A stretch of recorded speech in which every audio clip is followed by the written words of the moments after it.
Hey, everybody, welcome to another episode of Allure of the Poor, sponsored by Dracaena Wines. I am your host, Lori, WSET Level 2 graduate, a UC Davis winemaking graduate, champagne specialist, and Côte de Rhône specialist. And I wish I was a Rios specialist, and I kind of think I am because I am a maniac when it comes to Rios and Albarino is my go-to wine. And I am so excited today because I have Diego Rios of Granzaban here today, and we are going to be talking Albarino. So welcome. Thanks so much for having me. I really am a maniac when it comes to Albarino. I think I found Rios Baixas. I think I found it about 6 years ago, maybe 7 years ago. And I was doing it was an educational program called Wine Studio. And they asked if I wanted to participate. And I'm like, I've never even heard of this place. I don't know Albarino, but sure, I'll do it. And oh my God, it was a 4-week program and we had different wines every week. And I was blown away every week. And I have become a maniac. And literally, if we go to a party, it's Albarino I bring. If we go to a restaurant and I'm trying to introduce people to wine, it's Albarino. So I am so excited to have you here. So welcome, welcome, welcome. Thank you. And thank you for being such a great ambassador about the brand. Absolutely. You don't have to twist my arm for that. So my first question always when I talk to somebody in the wine industry, winemakers, is what is your wine origin story? There's always so many interesting ways that the path that somebody has found to the wine world. So how did you get to the wine world? Well, actually, I have no wine background. There's no wine background in my family either. I did my studies in agricultural science.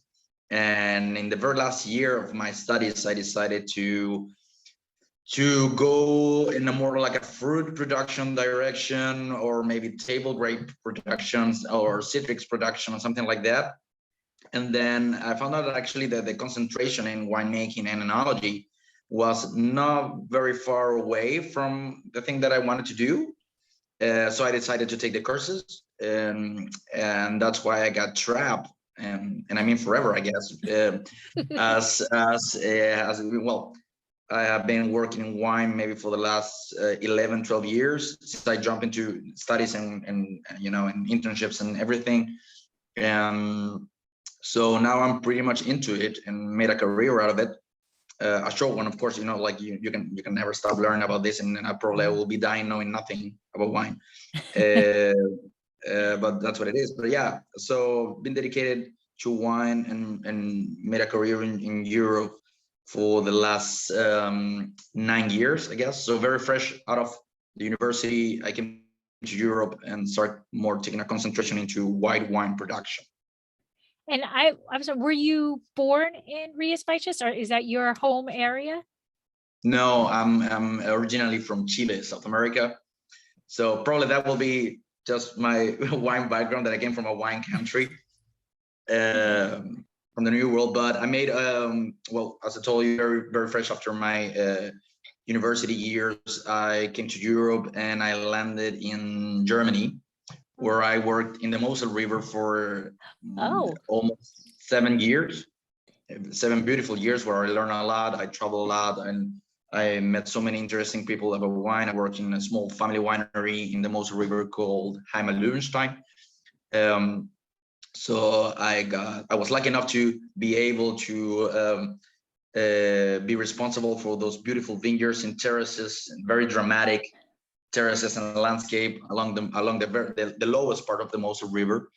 And so I did 7 years there, working with this family, where I learned so much about wine and how to communicate about wine, and how to understand this not as a commodity, just as like more of a cultural factor. So yeah, thank you to Reinhard Löwenstein for mentoring me, I guess, in that direction. And then in 2019 or late 2018, a Spanish family offered me or contact me and offered me the possibility to be in charge of Granzaban, which is in Rios Baixas, which actually was a kind of like a corner of the world that was actually making a lot of noise in the last 10 years. Like it's a very high quality, very high end whites and beautiful wines. Very interesting because of the also very dramatic landscape with the high trellis and everything. So I was pretty much interested in this area, and I said, like, I love Germany. I love the most. Riesling is my passion, but if maybe someday I have to look somewhere else, probably will be my call. And well, it turned out to be that way. So I moved to Rios Baixas in May 2019. Okay. So 2019 will be my first vintage in this probably one of the first houses of the area. It has probably one of the oldest stories as a winery in the area. So it is a lot of responsibility for somebody that is not actually from there originally to understand the tradition and the cultural factor behind it. It's not just winemaking, you know. So I have to add, so that's got to be such a contrast in your mind shift of harvest. So from the Moselle and those terraced vineyards to those beautiful paras, the pergolas of Rios Baixas. Like, how is it different harvesting other than, you're not probably harnessed in for the pergolas? Like, how did that differ,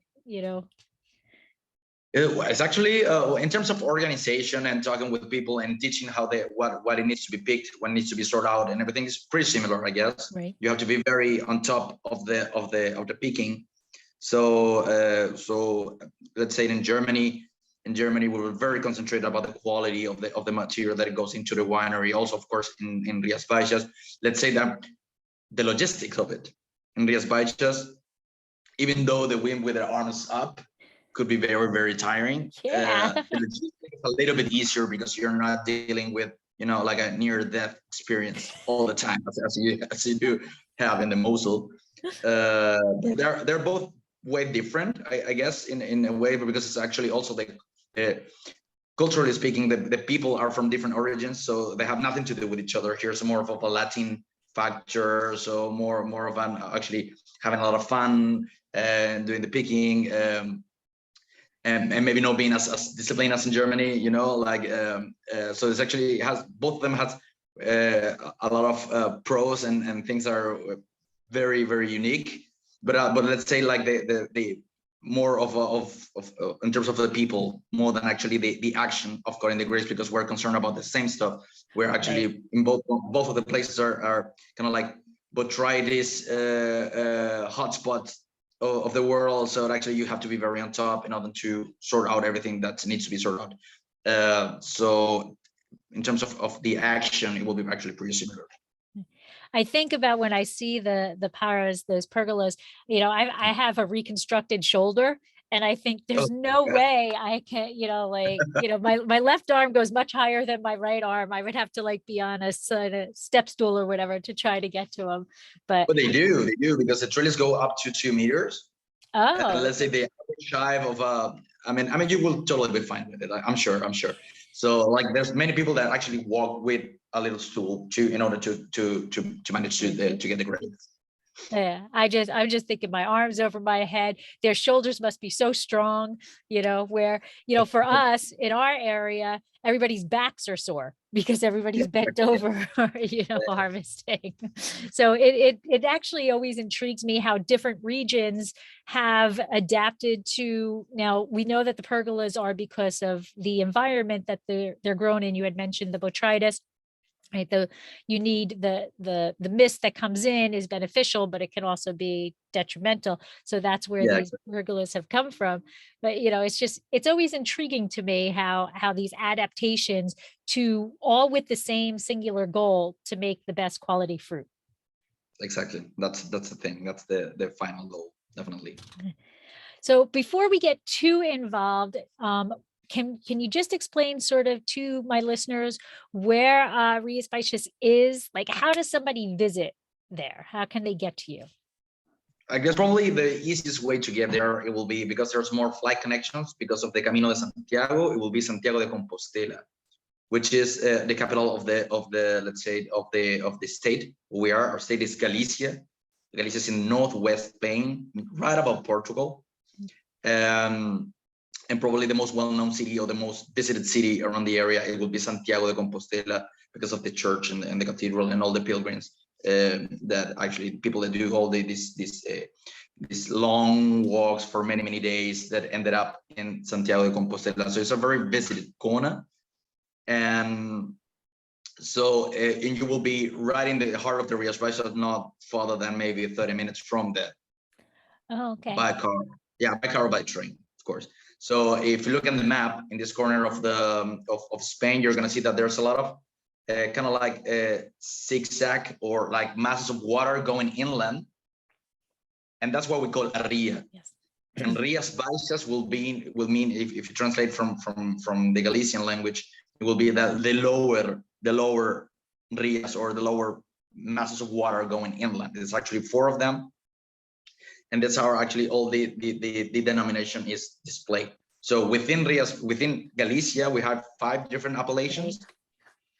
And within Rias Baixas, which would be like the most coastal one, we have also 5 different sub areas. Okay, perfect. And once they're there, it's easy to get around, right? Like they can go from one of the sub appellations to another rather easily. Yeah, it's not that far away actually. Probably will take you maybe 2 hours from top to bottom or something like that, from maybe a little bit more. But I mean, you can go through it either with a train or just rent a car. It's inexpensive, and you can actually have a look on all the area. It's a beautiful area full of beautiful beaches. And also, if you move a little bit inland, you're going to find like this old, very traditional villages, which is also amazing to visit. And so, no, it's actually very easy to move around. Perfect. And so now, Rios Baixas is really dedicated to Albarino. So let's talk about the grape itself. So do we know its parentage? I mean, it's, like it has been related to Riesling for many years. It was, at least that was the thought about it. It has been already demonstrated. It's actually a native grape variety from North Portugal and southern Galicia. So there has been different stories going on. Some of them very romantic. I'll tell you a couple of them if you want. But if you go strictly to parenting, like there's no relationship between Riesling and Albarino.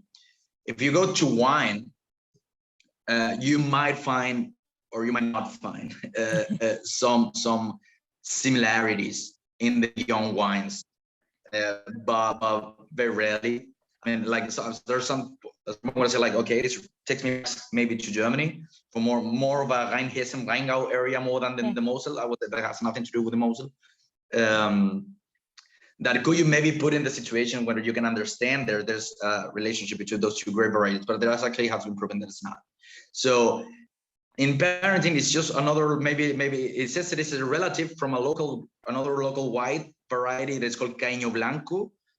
This will be probably the closer relative to it, but it is a grape variety. It has been developed and evolved in this area.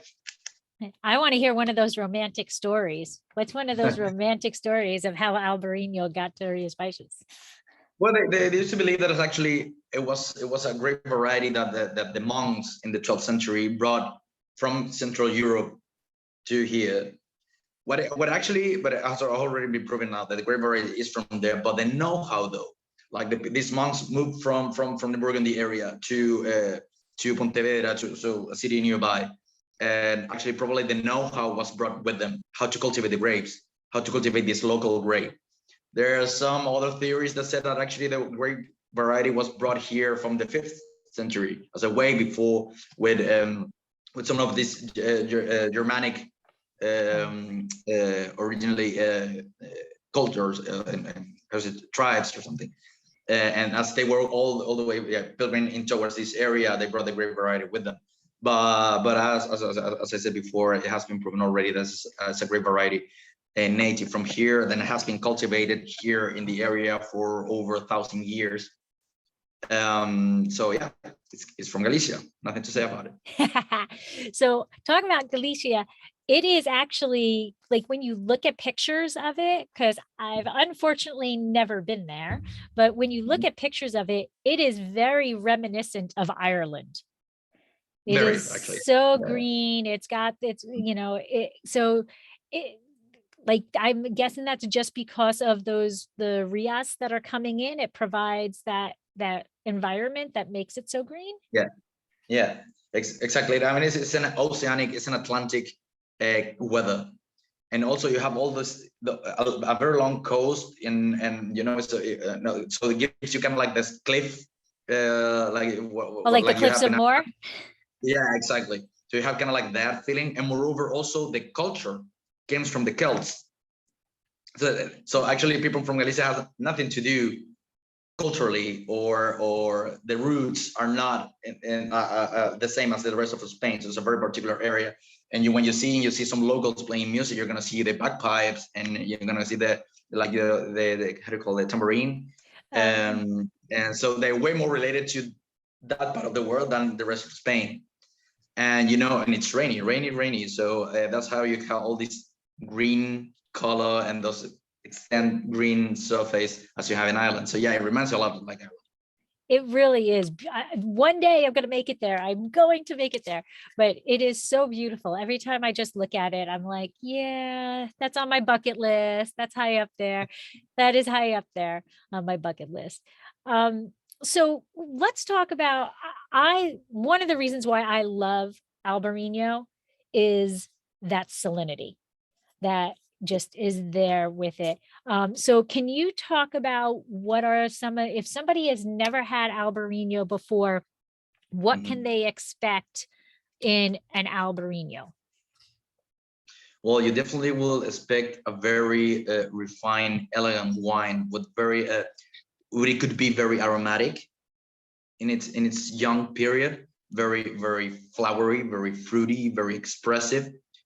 Let's say in this fruitiness, you will have either a very cheerful wine or a more serious one. But once you have tried an Albarino that has been in the bottle for a couple of years, you're gonna see that it completely evolves to something more intense, more complex, more let's say in a different layer of complexity in terms of like it's not just a fruity expression anymore. Is you have the tobacco, or you have coffee, or you have toffee, or it evolves in completely different aspect of the variety. So let's call it, it's a very how do you call that, the amount of expression that you can get from this variety is very wide. I mean, but if you're looking for a very refreshing, very tense, almost nervous, almost electric in the palate. Oh, I like that. Electric in the palate. I like that. Yeah, it will definitely be this wine, and the salinity, which is something very particular. But many people define it as minerality, but it's too much of a complex subject. So I'd rather to explain what it is for me. It's this salty, slightly metallic aftertaste that is very, like, whenever you're learning about wine and you hear about the salinity of wine, I will definitely say, if you want to understand it, definitely try these wines, or try an Albarino from Rios, because it's very there. There's nothing covering it. It's very there, and it's very obvious. And year after year. So why is that about them? Nobody knows. It's just a effect or a cause of the terroir expression of this grape variety being cultivated here, as I told you, for the last 1,000 years in this granitic soil. So that's the expression that it goes into the wine. But so if you're looking for all the range of complexity, from fruity to a more complex, serious wine, but with the main, or with the backbone of salinity and tense acidity, you definitely will be going to these wines, or this will be my first call to go to. And I think that's something from when I first found Albarino those years ago. I think the concept was, you got to drink this now.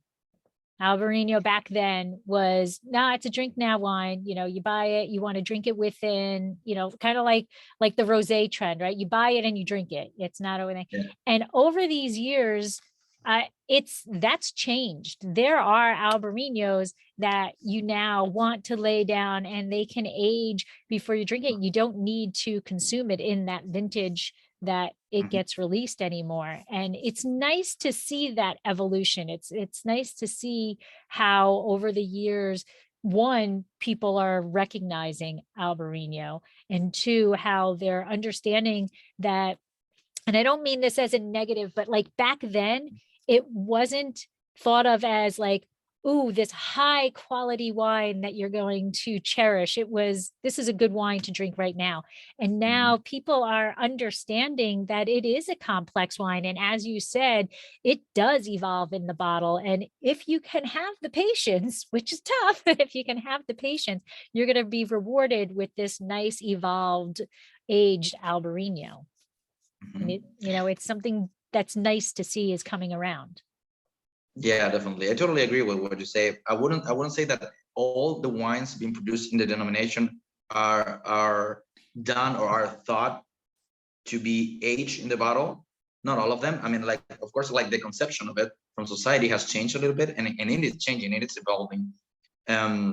So yeah, of course, historically, or let's say in the last 30, 40 years, this wine in Spain or in let's call it more in Spain, is conceived as a wine, or is understood as a wine that has to be drink very fast, right? Like maybe in the export, like maybe in the rest of the world, they have a little bit more of understanding of okay, well, look, you have acidity here, you have very complex aromas. Maybe this would be like a Riesling, or maybe this will be follow the same path of a Chardonnay or something like that. But in Spain, they were more strict about that. This is a young wine, and it should be drink young. But sorry, my Google is acting out. So I'll turn it on. Is that Google?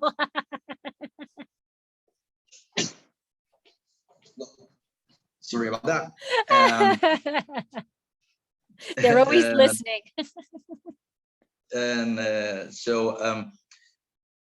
but yeah, but the idea, the mind about it has changed, and there's more people talking about like aging Albarinos, or Albarino that actually has a time in the barrel, and let's say like not all the wines, because most of the wines are brought in the market very early, so they have, let's say, they have less tools in order to maintain their properties along the years in the bottle, because they are thought for a more for the fresh market wine that have been made for that.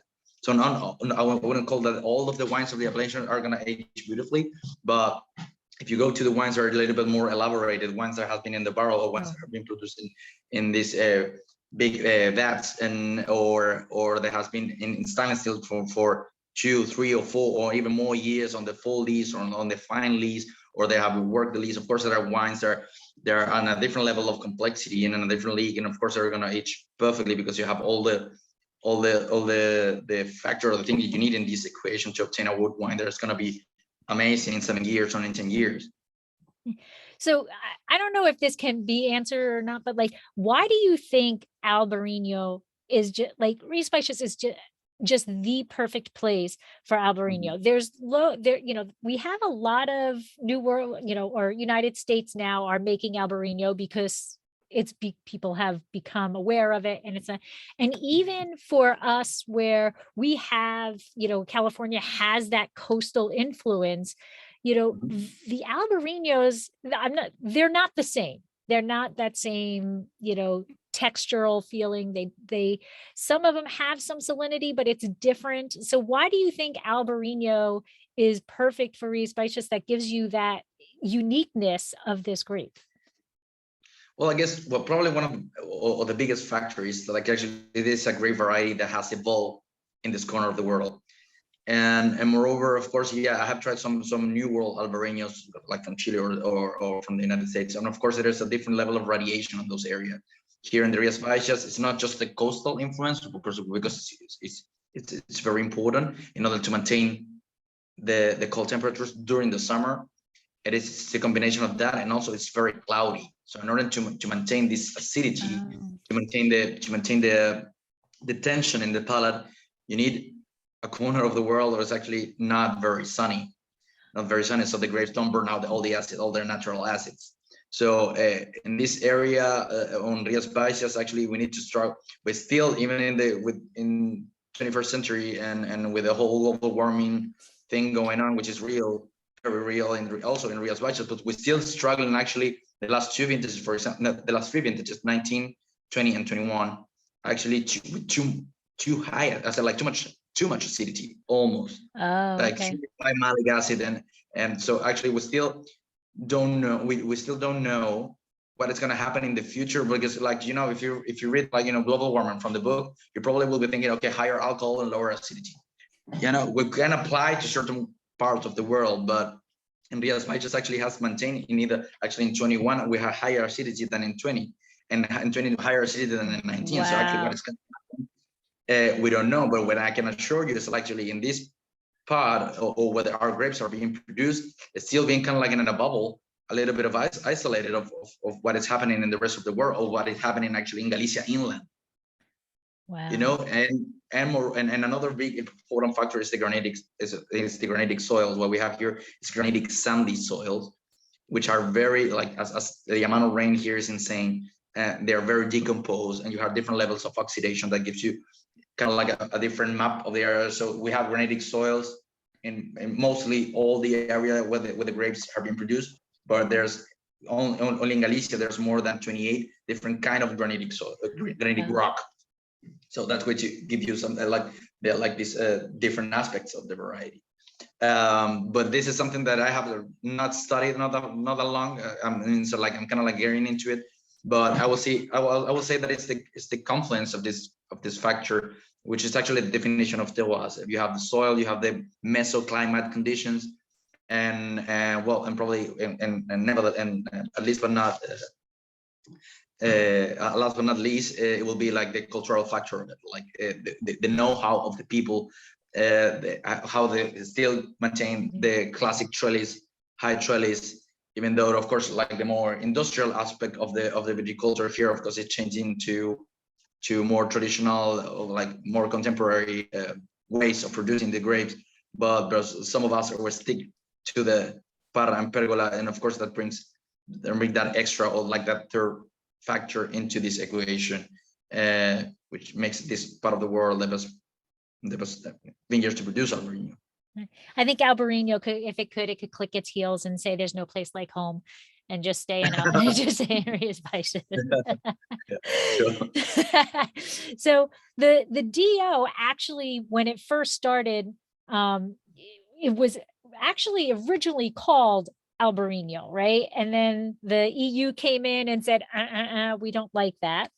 Yeah, right? Exactly. So that's when it got changed to Rios Baixas, and then, but it only had 3 sub-AVAs, and now there are sub-appellations, and now there's 5, right? Yeah, there's 5. Yeah. Now we have in the northest part, we have the Ulla, okay, which is it receives the name because there's a river right next to it. It's called Ulla.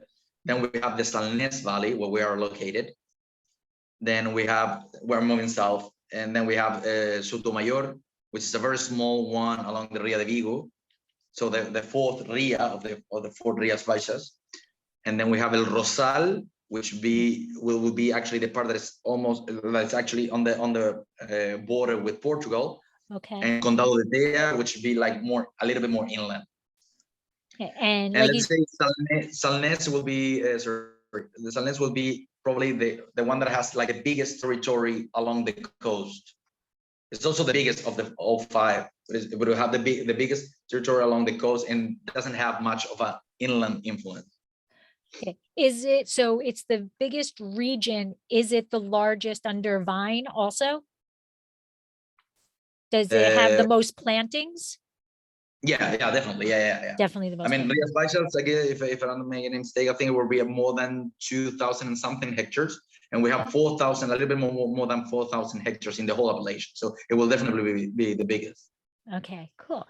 And then, so let's talk about Granzaban. So it started in 1980, right? And wow, can you give us a little background on the history? Where did it come from? What's where did the name come from? All of that stuff. Yeah, sure. So the winery was founded in 1981, and it's the result of a dream of one local family, the Otero family. They were pretty successful in a different business in the canned seafood industry. And in the 80s, they decided to jump into, which actually canned seafood industry is big in Galicia. It's very important there. It's a very important industry there. So he decided to jump into something different, another business that also have a kind of like that relationship with this area, with Galicia. And one, Albarino was kind of like the way, but he traveled. Manuel Otero, the founder, traveled a lot through Alsace and through Germany, and brought back Galicia, kind of like that influence with him. You can see that in the style of the bottle and the style of the labels, full of details. That's very kind of like Germany, Rheingau area. Yes. Like, I'm just going to show it to the people who are watching, and I'm hoping it can come through with the green light. But yes, it does look very German. The writing is German, and even the label looks that way. So he wanted a kind of like a French chateau, an Alsatian chateau, but a little bit more of a Spanish touch. And he was a very creative mind, so he kind of like created the idea of the label and everything and the concept and the winery. And if you look at the winery, it is actually kind of like a chateau. But the family decided to sell the property in the 2000s. That's why in 2017, a different family that has been in the wine business for years already in Rioja, in the northern part of Rioja, decided to invest after I don't know, I think it was around 10 pretty successful years in the red wine industry. They decided to jump into whites, and they actually looked first in the Mosel River. That's how we met back in the day. Yeah, but well, Germany, very hard to find something. So they decided to invest in Galicia, and when it worked out with Granzaban, and they took over the property in 2017. They bought the property in 2017. So it has been already 4 vintages with the new property. Of course, I came also with a new property, and this is pretty much like we're just concentrating and kind of like maintain the same style as the house had for the last 40 years, because this is one of the first houses actually they kind of like started with the movement of the creation of the Rios Baixas, I'm talking about the organization, the office, the Rios Baixas. This back in the day was like 3 or 4 wineries, and this one was one of those. So it's part of the history. It's very related to the whole story or the whole journey of this appellation, and that's why me as a winemaker and the property as the owners, they didn't want to kind of like intervene much in the style of the wines or the stylistic of the wine. That's actually, we maintain the labels, we maintain the shape of the bottle, and we just focus on everything to maintain the style of the house, but of course always improving.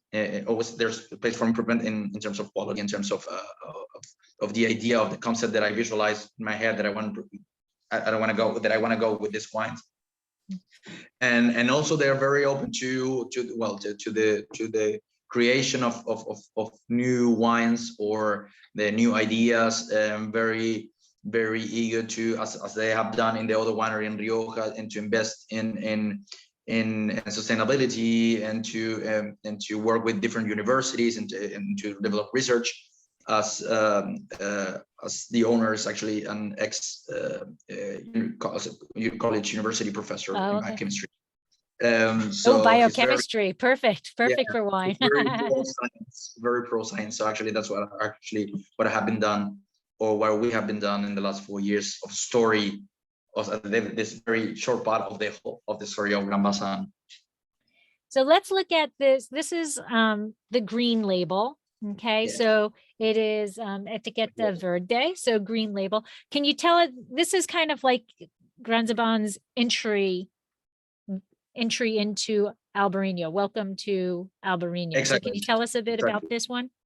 Yeah, well, definitely will refer to this one, like you said, like it's kind of like the first step of what we do with Albarino. This is our youngest Albarino from our classic portfolio, and I would say this is the classic wine from is the classic Albarino from Rios Baixas. It's a small, let's say, it's a classic flavor of what you find here. It's a very straightforward wine with a lot of tension on the nose. Is more on the cold notes more than in the tropical fruity expression. I will refer to it as more of a cold, like white meat peaches and flowers, and more it's very citrus like, and kind of like and slightly herbal. That's always my interpretation about this wine. But mainly what I will say that is a classic thing about this wine is the palate. It's very straightforward, a lot of tension. You have this saltiness, this salinity in the aftertaste, which it will teletransport you directly here, and it will say, okay, and I can make no mistake. This is an Albarino for Rios Baixas. From this wine, all of the other wines are a little bit more complex, are a little bit more wider than this wine.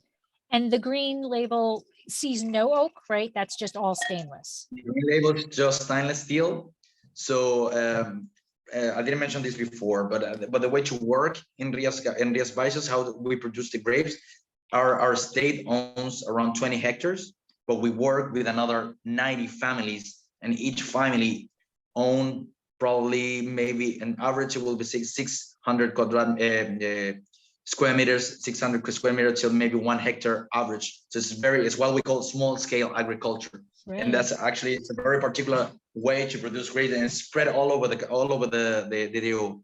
I mean, there's almost no winery actually that own 100% the whole property, the whole vineyard. So we work side by side with these families all year long in order to produce high quality grapes at the very end. So Etiqueta Verde it's a cuvée of the grapes being produced almost in the 95% in Salnés. So that's why I call it a classic wine from Salnés, being produced by these families that work with us.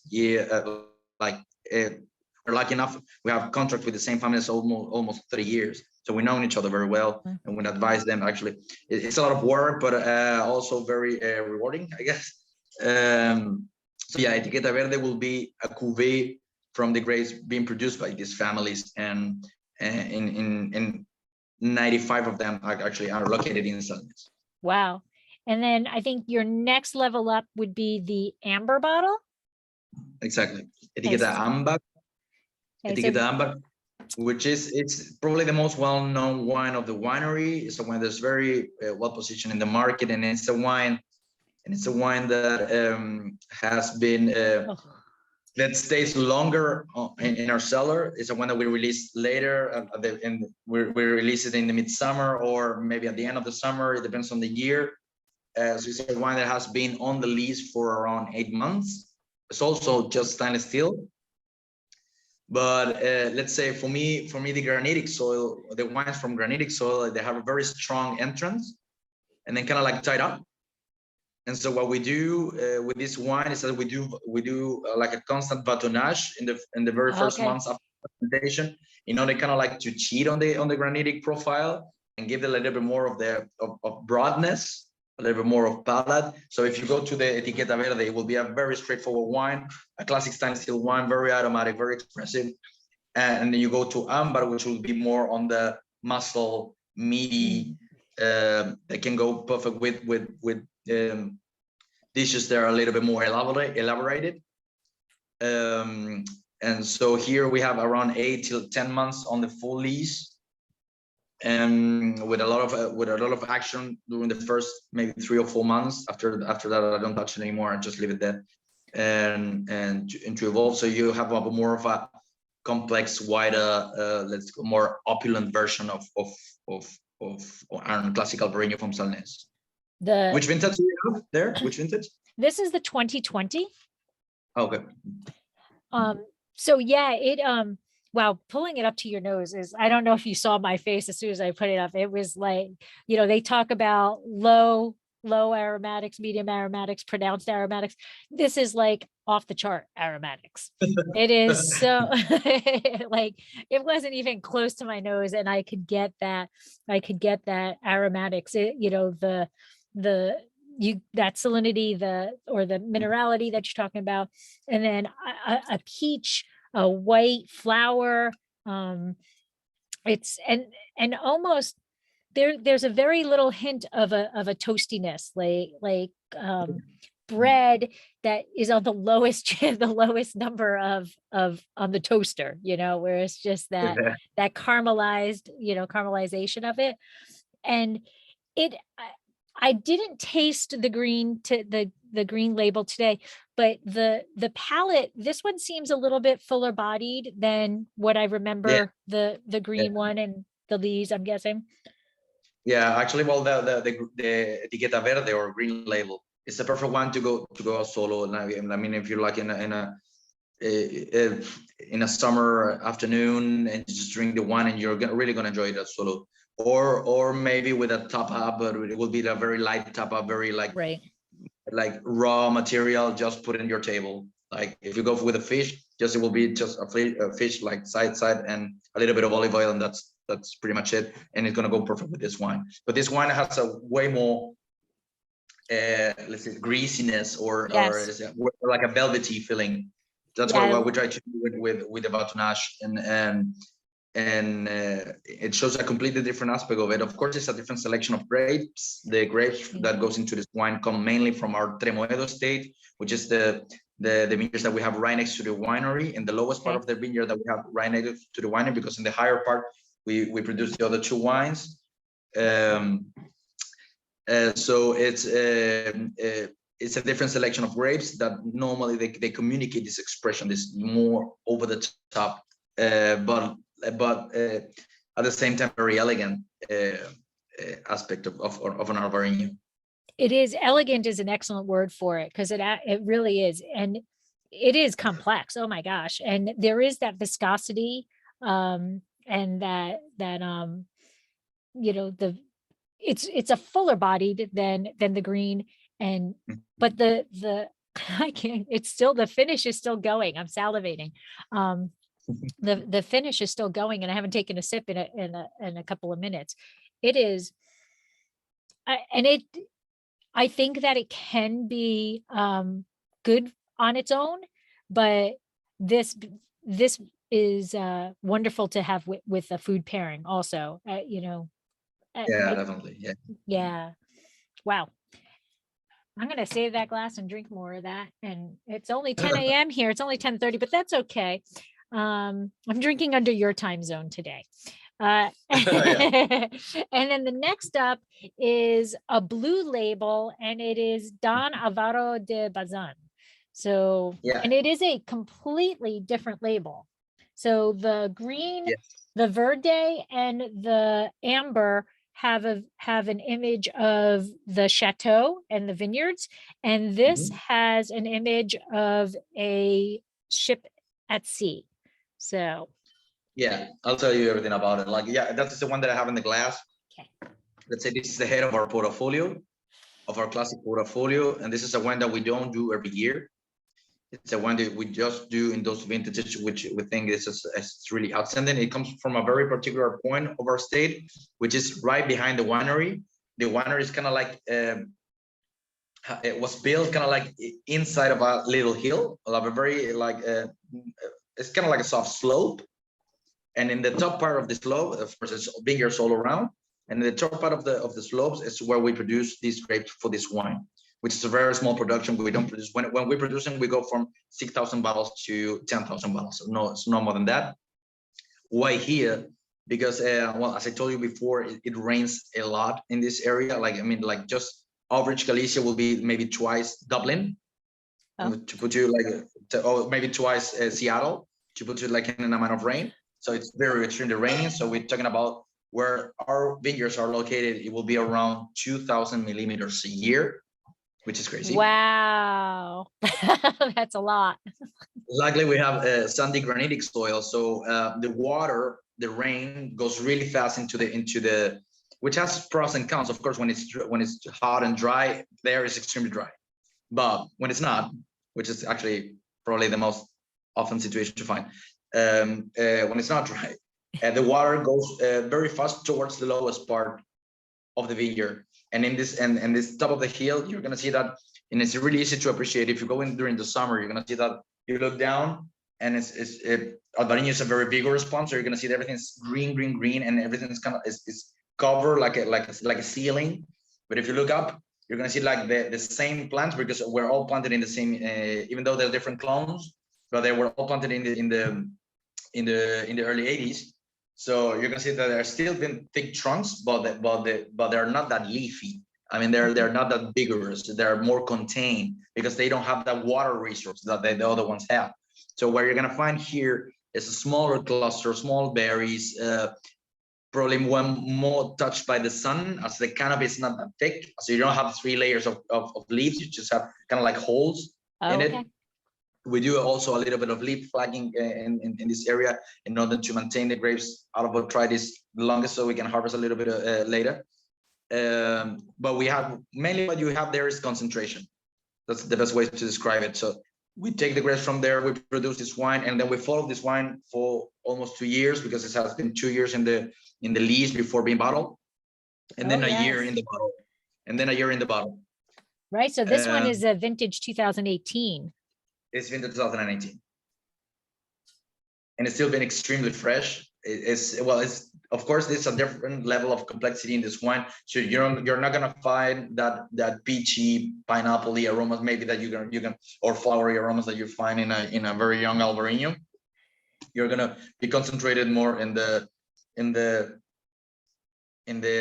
ripe yellow fruit, kind of like red yellow berries, and also you have kind of like this soft tobacco touch, and maybe like more like a red tea kind of note. Wow.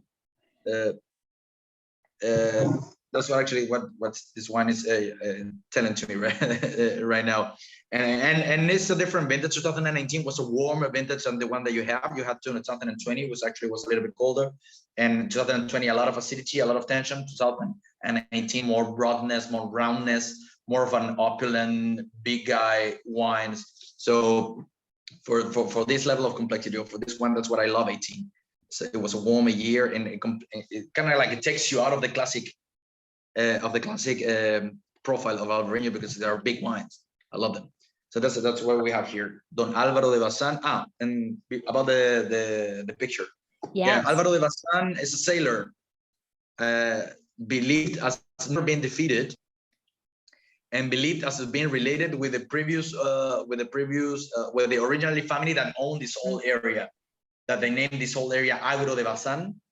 Oh, okay. Which means Bazan's land. And this family has been thought to be related to this kind of like war hero. So that's why the previous property of the house named this wine, that we, as I told you before, so we produced in 15, and then we did the jump to 18, and then as we did in 2010, 13 also, and 14. And this year now we're not currently selling the 18, and probably still undecided, but probably we're gonna go for 19 as well, and 20 as the wines are showing beautifully, and I'm very happy with those wines. So yeah, I mean, if we can do it every year, we're gonna do it every year, of course. Wow, that sounds amazing. And I don't have a bottle opener with me in my little room here, my little studio, but I'm gonna have to open that one and give it, because those notes sound absolutely incredible. Although my husband is traveling, so he'll probably be upset if I open that without him. So we might have to wait a little bit for me to open that one. Now, no worries. Just let me know your thoughts whenever you're excited. I absolutely will. Oh, I'm excited. So you actually mentioned that you have different clones, and you know, the thing I try to explain to newbie wine people is there's clones for every grape variety out there. Like there's differences, just like there's differences in people, there's differences in grapes, but certain grape varieties are known for their clones, like Pinot Noir, right? It's the 777, it's the Colombar, you know, all this stuff, right? So Albarino, you mentioned you have clones, but then I don't know if I heard you correctly. Are they basically interspersed in the same vineyards? Yeah. Or do you have them separately? The main difference is there's not much development in terms of clone variety in this grape variety. Okay. You know, back in the day, back in the 80s, you know, the main focus it was a grape that can actually be get sugar, like alcohol. That was the goal: alcohol and production.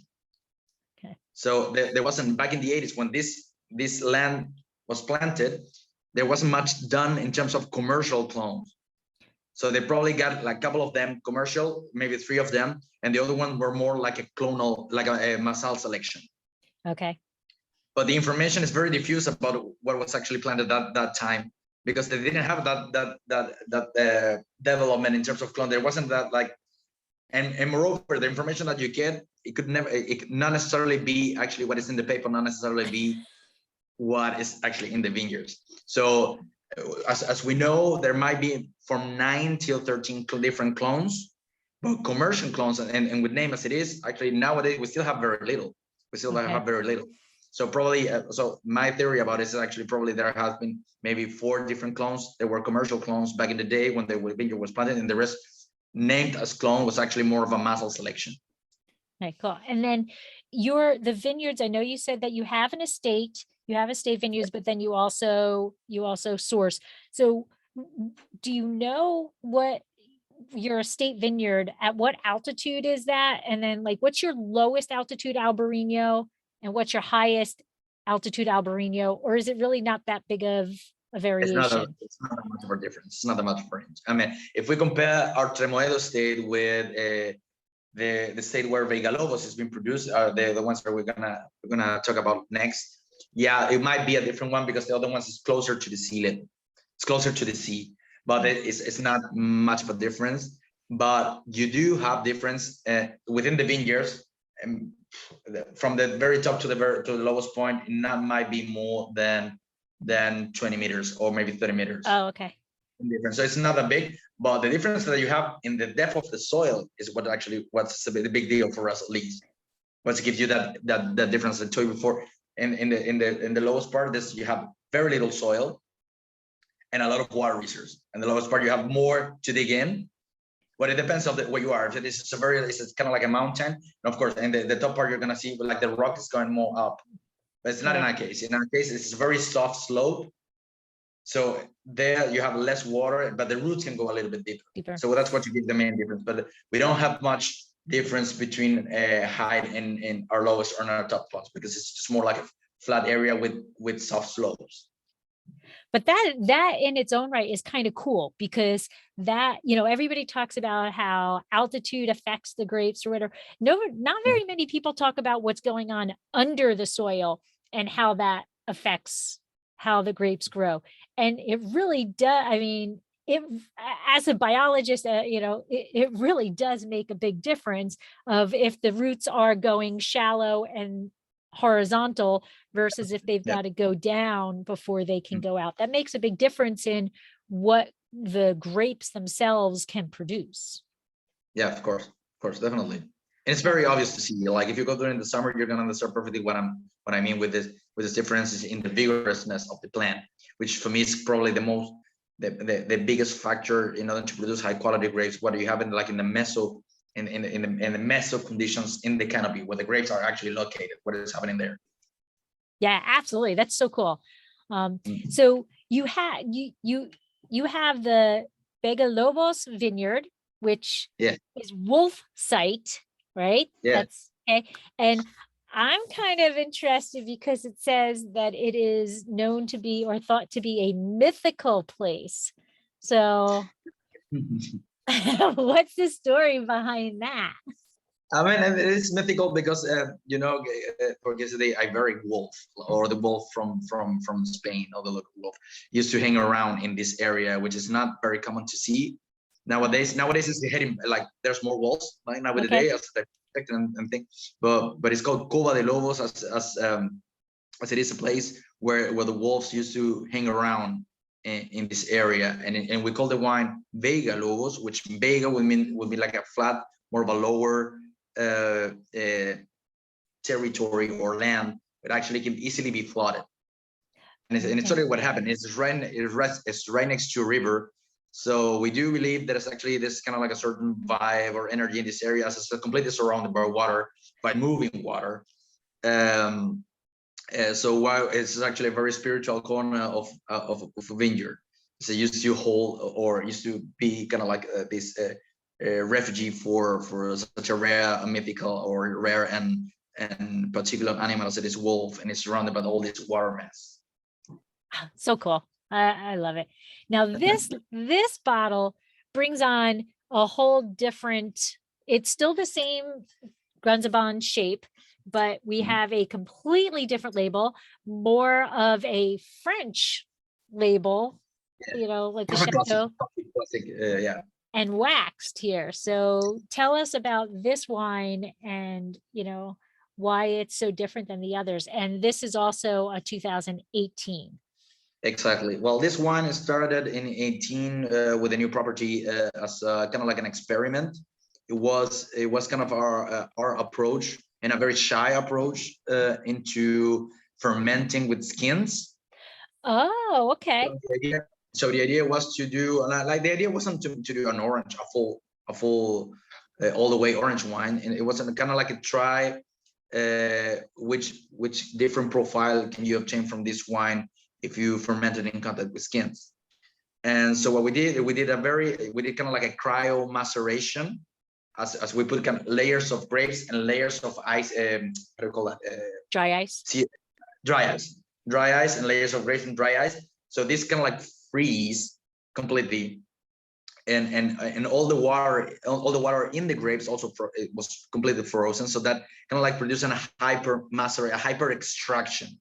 As of course the cells within the berry break because of the frozen water, and we let it just like that to gain a little bit of temperature. And as the dry ice was all the time sublimating, it was completely protected from oxidation. And during 4 days, it was just dripping and dripping and dripping. And it was it's really amazing to see. It's actually that the must comes completely clear out of it, although that it has been exposed to air for 4 days. Wow. And whenever we press this already, we put part of a certain proportion of the skins to ferment with the must. And after fermentation, what of course this was made before my arrival. I arrived just in this period, after fermentation, right after fermentation. What we have there, it was extremely rustic and raw wine, which actually kind of like show more of a terpenic kind of face of the variety. Okay. It kind of like reminds you more like of a Moscatel, or kind of like a Gewürztraminer profile. Extremely flowery, kind of like dry fig, dry nuts, kind of like aspect of every verbene, but the flower, you know, it's extremely there. It's like very evident there. And we were so crazy about the result about this wine that we decided to bottle this wine as a new wine, and kind of like it's the first or the start of a new part of our portfolio will be actually the new from Granzaban. So probably we're gonna be adding some new members to the family in this coming years. But this is the first one. That's why it has a different label, a different bottle, and a different stylistic. As it is, we want to go as far as we can from our classic portfolio, which will be like a very baroque and detail label, because that's for our classic Alvarinos. And the new things that we're doing and that we start doing since 2017 actually it has this kind of like new face of which is still very classic and elegant face, but it has a new face of what we're doing. So it will be like the classic portfolio and the new from Granzaban. That is so cool. I mean, just the whole science behind that concept, and thinking about, my brain is like going through the reactions that are happening as that's going on. That is so cool. And so this is going to be produced every vintage? We did it in 2019, and we didn't do it in 2020 because we have a very little vintage. Oh, okay. And we did it again in 21. And we're very happy with those other two, with 19 and with 21. We're very happy. I mean, 21 is still a very, very young, fresh wine. It's still a long way to go. But the 19 probably, I'm really decided to release it as a second edition of Vegalos, as we're completely thrilled with the profile of the wine. It follows exactly the same path, same complexity, same broadness, like that broad palate. It's just greasy, and it's such a different, phase of these classic wines that goes completely outside of our classic portfolio. So actually, I'm very because it's just fun. Yeah, it in the wine sounds awesome. It Yeah. sounds absolutely incredible. That it just sounds amazing.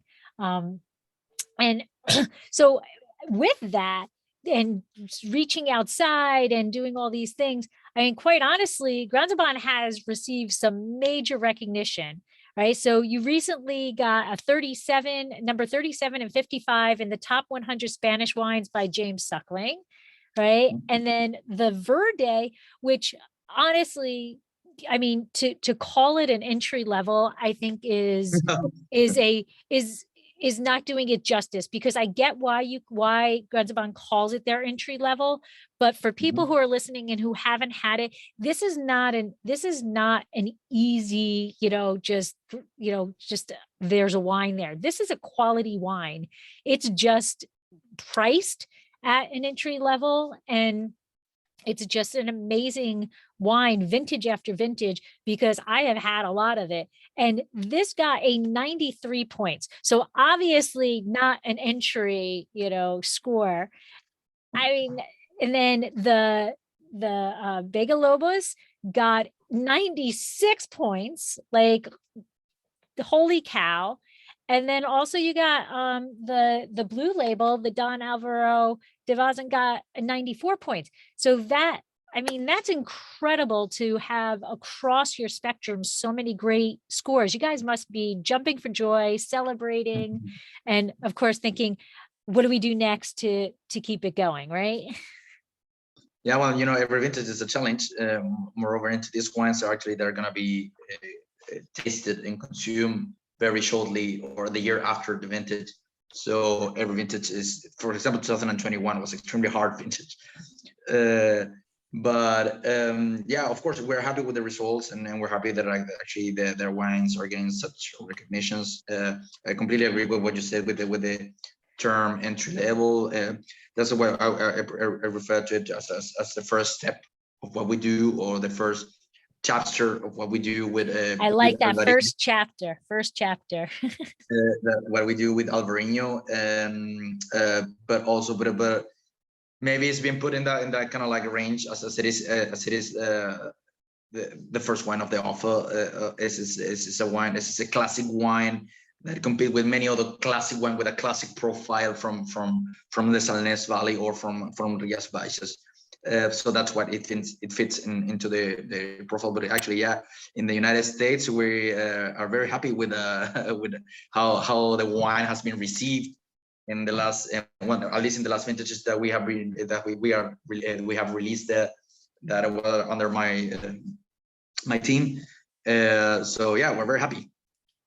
I mean, those scores are outrageous. It's like, what it does to me is show that it's consistency across the whole portfolio. Like, you could get one great score, but when your entire portfolio is getting these scores, it's showing that there's quality across the board.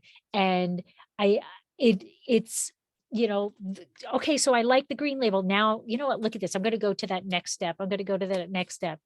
It's so kudos to you and your team.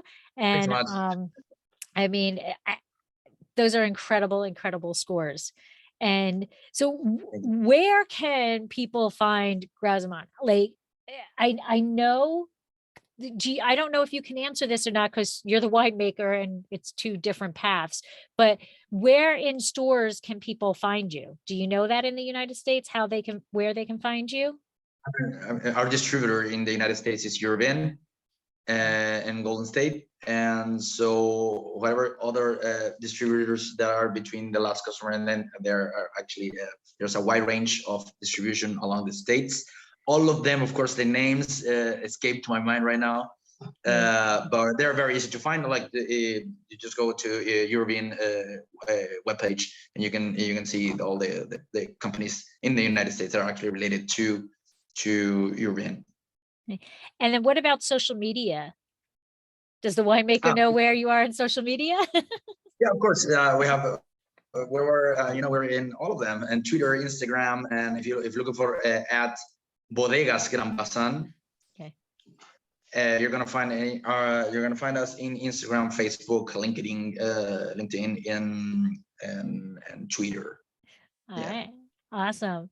And of course, you can also visit our webpage, which is www.bodegasgranzaban.com. okay. And then my last question is, when I was scoping out your website, you have some pretty cool tasting experiences. So when we actually can get to visit Granzaban, what are, like, can you explain some of those experiences? Because they were pretty cool. Yeah, of course, we have a very professional team that takes care of either like couples or just wine lovers or groups of wine lovers. We have a very developed and professional team that take care of you and show you everything around vineyards, cellar, tasting. There's different options of different amount of wines that you can taste. Of course, all of them came with a tapa with local products, local muscles from the Ria, or when it's actually classic cuisine from Galicia, which is another level of good. It's very, very good. So don't hesitate to contact us through our webpage or Instagram or whatever is easier to you to find us and to organize a visit, because you're gonna be very well received, and our team that's in charge of tourism will be with you all the time and explain you everything from top to bottom.